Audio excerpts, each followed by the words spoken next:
मुंबई में road show के दौरान पीएम मोदी ने एबीपी न्यूज से खास बातचीत की। बोले, विपक्षी हिंदू मुस्लिम राजनीति को एक्सपोज कर रहा हूं। 2047 तक देश विकसित होगा। पीएम मोदी ने एबीपी न्यूज से कहा, देश की जनता ने बीजेपी और एनडीए अलायंस को 400 पार कराने का फैसला किया। हिंदुस्तान में जहां भी गया बच्चा 400 पार के मूड में है। दिल्ली के सीएम केजरीवाल का दावा, बीजेपी को 400 पार इसलिए चाहिए ताकि खत्म हो सके आरक्षण। अगर मोदी जी चुनाव जीत गए तो आ जाएगी तानाशाही, दोबारा नहीं होंगे चुनाव। पीएम मोदी ने एबीपी न्यूज से कहा, अयोध्या केदारनाथ के दिन बदल गए हैं। जो काम आजादी के बाद होने चाहिए थे वो अब हो रहे हैं। मूलभूत सुविधाएं देना सरकार का काम है। पीएम मोदी ने कहा, आज तक एक भी मुद्दे पर निर्णायक नहीं बन पाए विपक्ष के लोग। मैं उनके वोट बैंक की राजनीति को खुलकर एक्सपोज कर रहा हूं। हमें हिंदुस्तान को टुकड़ों में नहीं देखना चाहिए। शिवसेना और एनसीपी के चोरी वाले आरोपों पर बोले पीएम मोदी, उद्धव और शरद पवार की पार्टियां नकली शिवसेना एनसीपी दोनों आज एनडीए गठबंधन में। पीएम मोदी ने विपक्ष पर निशाना साधा। कहा, ये कैसे लोग जो सोते रहे उनकी पार्टियां चोरी की जाए, उन्हें बिल्कुल नहीं देना चाहिए वोट। जो पार्टी नहीं संभाल पाए वो देश क्या संभालेंगे।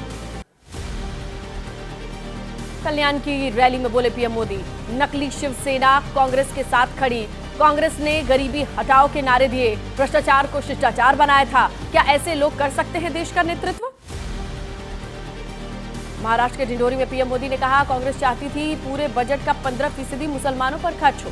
गरीब का आरक्षण, आपकी संपत्ति छीनकर मुसलमानों को देने के मूड में कांग्रेस।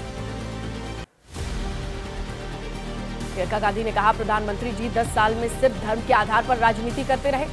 अब कह रहे हैं मैंने ऐसे कभी नहीं किया। तो 10 साल से क्या कर रहे थे पीएम मोदी और उनके मंत्री।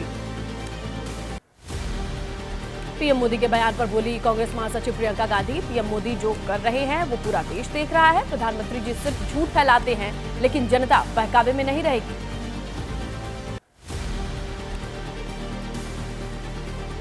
अयोध्या में समाजवादी पार्टी नेता अखिलेश यादव ने कहा, बीजेपी ने लगातार नकारात्मक राजनीति से डराने का काम किया। जनता का गुस्सा 7वें आसमान पर। 140 करोड़ जनता इन्हें 140 सीटों तक पहुंचा देगी।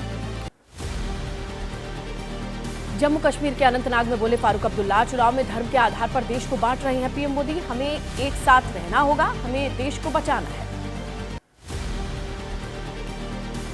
गृह मंत्रालय के बिल्डिंग में लगी आग, फारूक ने लगाया आरोप, मारे जा रहे छापों से जुड़ी फाइल्स, कंप्यूटर को जानबूझकर नुकसान पहुंचाया जा रहा है।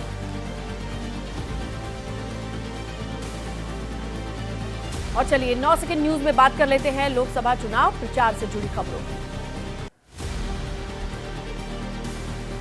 आज यूपी में पीएम मोदी की ताबड़तोड़ रैलियां, 4 जनसभाओं को संबोधित करेंगे। आजमगढ़, जौनपुर, भदोही, प्रतापगढ़ में रैली को संबोधित करेंगे। जनता से वोट अपील करेंगे।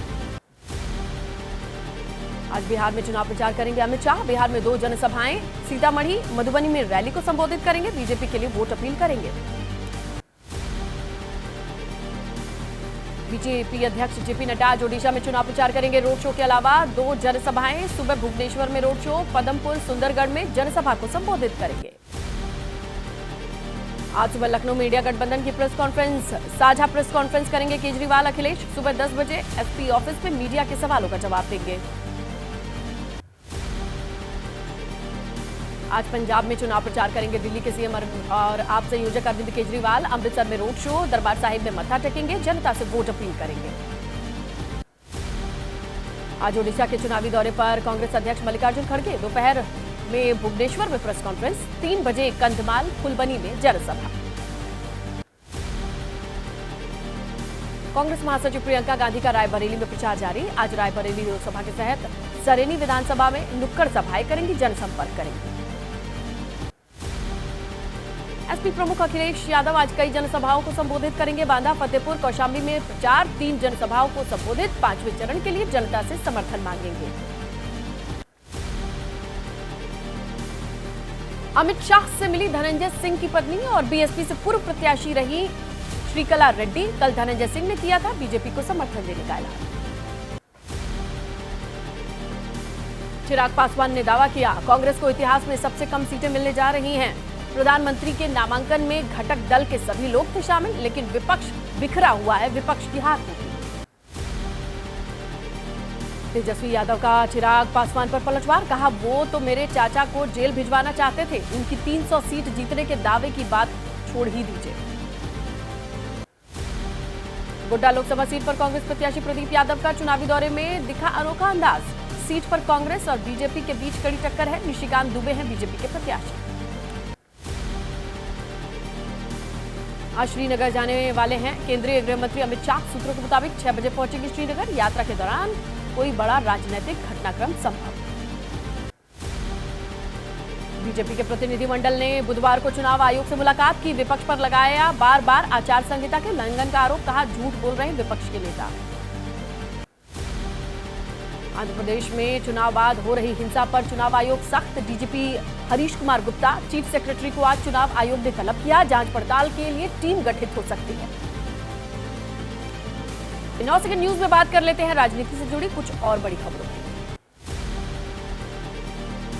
आरक्षण हटाने के सवालों पर केंद्रीय गृह मंत्री अमित शाह ने कहा, 10 साल से हमारे पास बहुमत था, हमने ऐसा नहीं किया। हमने कहा कि धर्म के आधार पर नहीं होना चाहिए आरक्षण। असम के सीएम हेमंत बिस्वा शर्मा ने कहा, 400 पार इसलिए चाहिए क्योंकि 2047 तक बनाना है विकसित भारत। पीएम मोदी देश के लिए बोलते हैं, भारत के लिए बोलना सांप्रदायिकीकरण नहीं। अरविंद केजरीवाल के बयान को अमित शाह ने बताया सुप्रीम कोर्ट के आदेश का उल्लंघन। कहा, केजरीवाल सिर्फ 22 सीट पर लड़ रहे हैं चुनाव। 2029 तक मोदी जी ही रहेंगे, उसके बाद भी वो ही हमारे नेता रहेंगे। केजरीवाल ने किया दावा, जेल में मुझे तोड़ने की पूरी कोशिश की गई लेकिन मैं टूटा नहीं। मैं ये आपके हाथ में है कि अब मैं फिर जेल जाऊंगा या नहीं। अगर आपने कमल का बटन दबाया तो मुझे जेल जाना पड़ेगा। प्रियंका गांधी के बयान पर बोले अमित शाह, हम उन्हें देशभक्ति नहीं सिखाते। रायबरेली से दिनेश सिंह चुनाव जीत कर आएंगे। वायनाड की जनता से कहना चाहिए था, हम 2 जगहों से चुनाव लड़ेंगे। शाह के बयान पर कांग्रेस महासचिव प्रियंका गांधी ने कहा, 2 करोड़ वाली बात चाइनीज घोषणा थी क्या? 20 तारीख को देखेंगे कि दिनेश सिंह जीतते हैं या हारते हैं। बारामूला में बोले उमर अब्दुल्ला, 2018 के बाद राज्य में नहीं कोई निर्वाचित सरकार। धारा 370 रद्द कर हमारी जमीनों को बिक्री के लिए रखा गया। लोगों को किया जा रहा है बेदखल। पश्चिम बंगाल के पुरुलिया में जेपी नड्डा ने टीएमसी पर निशाना साधा। कहा कि ममता दीदी के राज में घुसपैठियों को शरण दी गई। संदेशखाली जैसी घटनाएं हुई। पश्चिम बंगाल में हर तरीके का भ्रष्टाचार। अमेठी में नाराज राजपूतों ने बीजेपी उम्मीदवार स्मृति ईरानी को चुनाव में हराने की शपथ ली। वीडियो सोशल मीडिया पर वायरल है। करणी सेना के महिपाल सिंह ने ये शपथ दिलाई। लखनऊ में रक्षा मंत्री राजनाथ सिंह ने कहा, हमारी सरकार के बारे में गलतफहमियां फैलाई जा रही हैं। अल्पसंख्यक भाइयों से कहना चाहता हूं कि हम लोगों को बदनाम किया जा रहा है। समाजवादी पार्टी नेता अखिलेश यादव का आरोप, मंदिर में दर्शन के लिए जाऊं तो बीजेपी के लोग मंदिर धुलवाते हैं। संविधान लोकतंत्र बचाने के लिए इंडिया गठबंधन को वोट करें, बीएसपी समर्थक। मायावती ने बीजेपी पर निशाना साधा। कहा कि जो अच्छे दिन का वादा किया था वो जमीनी रूप से दिखाई नहीं दिया। कांग्रेस की तरह सरकार ने भी जांच एजेंसीज का राजनीतिक इस्तेमाल किया। गाजीपुर सीट से अफजाल अंसारी की बेटी नुसरत का पर्चा खारिज। निर्दलीय प्रत्याशी के रूप में लड़ सकेंगी चुनाव। अफजाल अंसारी होंगे इंडिया गठबंधन के प्रत्याशी। अब कोर्ट से जुड़ी उन खबरों की बात करते हैं जिस पर आने वाले फैसलों की निगाहें पूरे देश की टिकी रहेंगी। आप नेता स्वाति मालीवाल के साथ कथित बदतमीजी का मामला, दिल्ली पुलिस को आज सबमिट करनी है नेशनल विमेन कमीशन को ये रिपोर्ट। संजय सिंह ने कहा था केजरीवाल लेंगे मामले में एक्शन।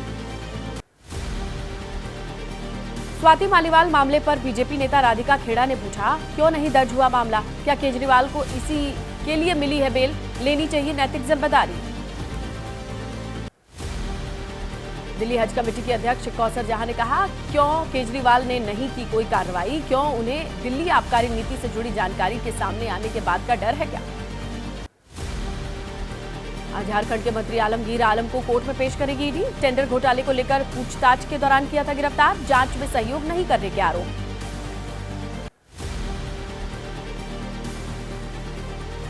बीजेपी नेता निशिकांत दुबे ने किया दावा, कांग्रेस के कई दिग्गज नेता जाएंगे जेल। ईडी कर रही है अपना काम, इससे बीजेपी का कोई लेना देना नहीं, भ्रष्ट नेताओं पर हो रही है कार्रवाई। आलमगीर के गिरफ्तारी पर बोले हेमंत बिस्वा शर्मा, प्रार्थना करता हूं एक नहीं ऐसे और भी आलमगीर हो गिरफ्तार। राजस्थान के सीएम भजन लाल शर्मा ने कहा, क्या भ्रष्ट लोगों को छोड़ देना चाहिए। झारखंड कांग्रेस अध्यक्ष राजेश ठाकुर का बयान, हर समन पर पेश हुए हैं आलमगीर, लेकिन राजनीतिक बदला लेने के लिए अरेस्ट किया गया। केजरीवाल को भी चुनाव तारीख की घोषणा के बाद किया गया था अरेस्ट। कांग्रेस नेता राकेश सिन्हा का दावा, बिना सबूत बिना आधार के गिरफ्तारी इसीलिए हुई क्योंकि वो कांग्रेस के मंत्री, अगर वो अजीत पवार छगन भुजबल होते तो गिरफ्तारी नहीं होती। गिरफ्तारी के खिलाफ अरविंद केजरीवाल की याचिका पर सुप्रीम कोर्ट में आज होगी सुनवाई। पिछले हफ्ते सुप्रीम कोर्ट ने केजरीवाल को चुनाव प्रचार के लिए 1 जून तक की अंतरिम जमानत दी थी। केजरीवाल और आतिशी के खिलाफ दायर मानहानि का मामला, राउज एवेन्यू कोर्ट में आज होगी सुनवाई। कोर्ट को तय करना है केजरीवाल आतिशी को समन जारी किया जाए या नहीं। दिल्ली वक्फ बोर्ड की भर्ती में गड़बड़ी का मामला, भर्ती से जुड़े मनी लॉन्ड्रिंग के मामले में आज सुनवाई। दिल्ली की राउज एवेन्यू कोर्ट में की सुनवाई होगी।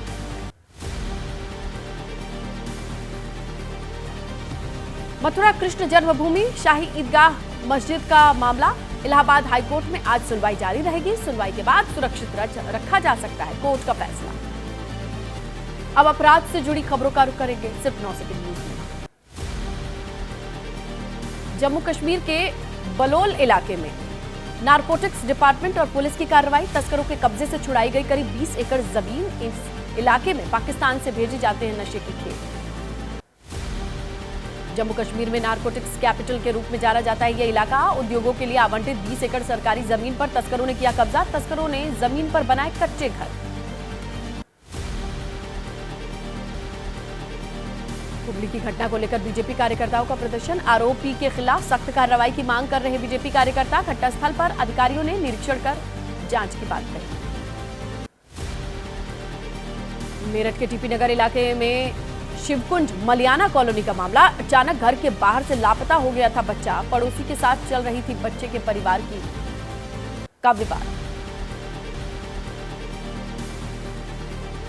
कानपुर के 10 स्कूलों में विस्फोटक से उड़ाने की धमकी मिली। धमकी के बाद सभी स्कूलों में चेकिंग कराई गई। चेकिंग के दौरान नहीं मिली कोई संदिग्ध चीज।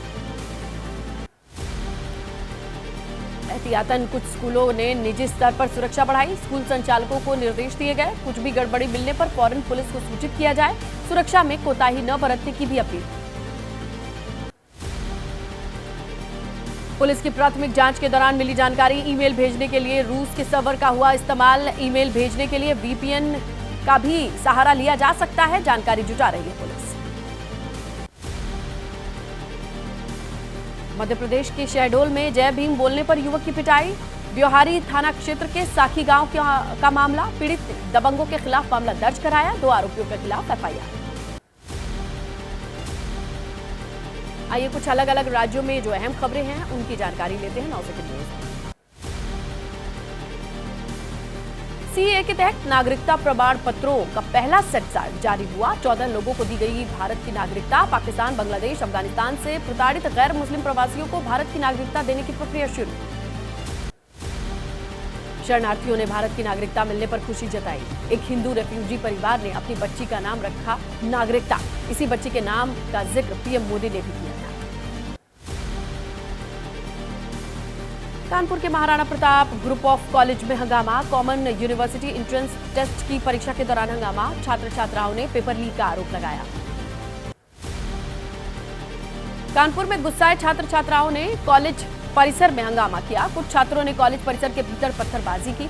छात्रों के आगे पुलिस भी तमाशबीन बनी रही। कानपुर में मामला बढ़ने पर पुलिस फोर्स कॉलेज पहुंचा। हंगामा कर रहे छात्र छात्राओं को किसी तरीके से शांत कराया गया। हंगामा कर रहे छात्र छात्राओं का यह भी आरोप है कि परीक्षा देने पहुंचे कुछ छात्रों को समय से पहले ही एंट्री दी गई। कई ऐसे छात्र हैं जो पहले से ही एग्जाम रूम में बैठे हुए मिले।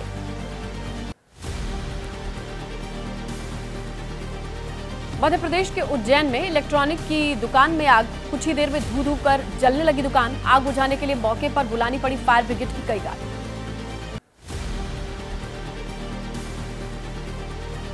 गुजरात के अहमदाबाद में फार्मा कंपनी में लगी आग, देखते ही देखते पूरी कंपनी में फैली आग। कंपनी में रखा लाखों का सामान जलकर खाक। हादसे की वजह की जांच। तमिलनाडु के मदुरई में कूड़े के ढेर में लगी आग। कूड़ा डंप यार्ड में आग लगी। आग से उठ रहा जहरीला धुआं, इस वजह से लोगों को सांस लेने में दिक्कत। बड़ी खबर है, स्वाति मालीवाल के मुद्दे पर सियासत जारी है। आपको बताया, बीजेपी नेता कपिल मिश्रा ने एक तस्वीर साझा की। विभव के साथ केजरीवाल नजर आ रहे हैं। ये एयरपोर्ट की पिक्चर है, कपिल मिश्रा ने इसे शेयर किया है। केजरीवाल पर कपिल मिश्रा का सवाल है, ये विभव के साथ उनकी तस्वीर, और विभव वो शख्स है जिस पर स्वाति से मारपीट का आरोप है। तो एयरपोर्ट पर उनके साथ यानी विभव के साथ केजरीवाल की इस तस्वीर पर सवाल कपिल मिश्रा ने उठाए हैं, और उनका कहना है कि विभव के साथ एयरपोर्ट पर इस तरीके की तस्वीर, और विभव वो शख्स जिन पर आरोप है स्वाति मालीवाल से मारपीट का। तो इस पिक्चर का क्या कनेक्शन है और इसके साथ ही कब होगी कार्रवाई, ये बड़े सवाल उठाए हैं।